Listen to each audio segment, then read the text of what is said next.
Hey everyone, it's the Ioniq guy, and if you're active in the Ioniq 5 communities on Reddit and Facebook, you will likely see today there has been a new TSB released for our cars.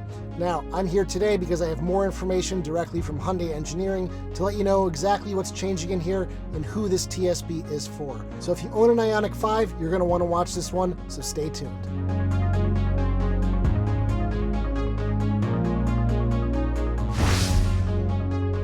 So it's the end of June 2023, and a new TSB has shown up from dealerships for Ioniq 5 owners. And this technical service bulletin is number 23-01-039H.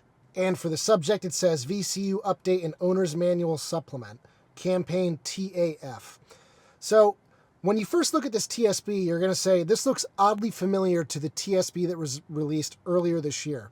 And yes, you would be correct, because this is more or less the same TSB from earlier this year. There are two changes associated with this TSB versus the one from the spring, and the first one is merely a formality. So if you look at the description of this TSB, it says an owner's manual supplement leaflet is to be provided to 2022 model year vehicle customers to explain the change it makes to the electronic parking brake system. Apparently with the spring release, they just decided not to include this little information to owners, but is basically saying that the electronic parking brake auto engages when shifted into park and auto disengages when it's shifted out of park while pressing the brake pedal.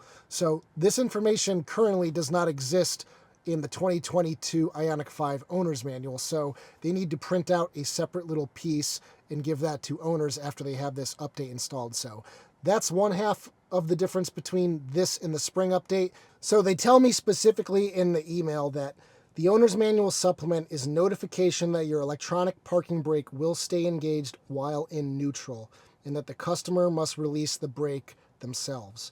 This is more for legal issues, and they do make the point that if your car is going through an automatic car wash and is being dragged through with the electronic parking brake engaged, that's another thing to keep in mind. If you are going through a car wash with this car, make sure the electronic parking brake is disengaged when you get in there.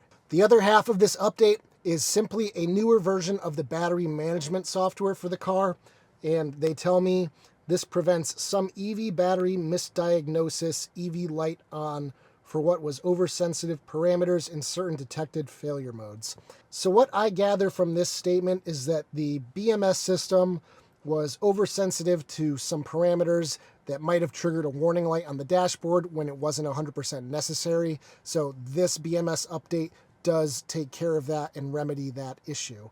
But it doesn't sound like this is a groundbreaking software update for the car. So if you had the earlier spring update already applied to your car, I don't think there's any reason to rush out and get this one. It is going to be mandatory on all cars. So next time it does go in for service and they see this in their system, they probably will apply it. So I wouldn't go out of my way to rush in and get this one. I personally am not going to go out and make an appointment for this one. I am going to wait for the two big updates coming this July. The first major software update coming out in July is going to be for the brake light actuation when in high regen modes, so that at any deceleration over 0.13 Gs, the brake lights will illuminate regardless of where your foot is in the accelerator or brake pedal. The second major update coming out in July is going to be to help prevent ICCU failures on the car, and this is a big one. ICCUs are failing fairly commonly on this car. Hyundai is going to replace them. They are going to make sure you guys are taken care of. It's just, when will those parts be available? I have heard of people taking months to get them. I've heard people taking weeks. I've heard people taking days. So it's kind of all over the place. I don't know exactly what the wait time is on the replacement ICCUs, but people are having issues getting them sometimes. So make sure you're subscribed to the channel, because I will have all the latest news on these updates and when they're going to be available. So let me tell you about this second T9Q software update that's included here. Hyundai didn't let me know about this one until I had already shot this whole video, but this one is coming out at the same time, and that's because it has to be installed in tandem with the Campaign TAF TSB in order to give 2022 model year Ioniq 5's battery preconditioning. So there's probably still a lot of people out there who own a 2022 Ioniq 5 and haven't gotten the battery preconditioning update. So when you take your car into the dealership, if you want that update, I would say bring both of these TSBs with you. They should know about these by now. This campaign has been going on for over 6 months now, so likelihood is if they're an Ioniq certified dealership, they already know about the battery preconditioning update. So it might not be necessary to bring in both of these TSBs with you to get the update installed, but you might as well as a backup just in case. So in a previous video, I did talk about the T9Q software update, and this is just a newer version of that same update. So yeah, I would say if you've already had the spring update, don't waste your time getting this one. But if you have not had any of the TSBs installed on your Hyundai Ioniq 5, go out and ask to get this one installed. So I'll have a link to the TSB in the description where you can download it and bring it into your dealership with you. This is something I reiterate time and time again. If you're going to get a TSB installed on your Ioniq 5, please bring a printout with you. It makes it so much easier for the technicians to find it. And the second thing, don't go in and say, I'm looking to get a recall taken care of, because they will look in the system for a recall specifically. And a TSB is not a recall. Technical service bulletins are not safety related. Recalls are directly related to vehicle safety. So anyway, guys, if you liked today's video, be sure to give it a thumbs up, and I'll see you guys in the next one. Take care, everybody.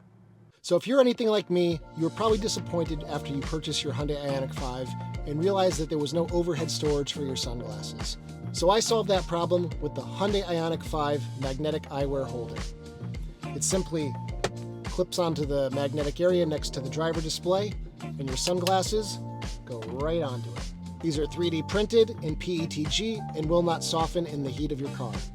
They utilize a 1 1/4 inch rare earth magnet that keeps them securely on your dashboard, and a strip of Velcro protects the frames of your glasses. These will work well with thick plastic frame glasses, such as Ray-Ban Wayfarers, but not so much with wireframe glasses like aviators. These are available for $20 plus shipping at the link below in white or black. Thanks for checking them out.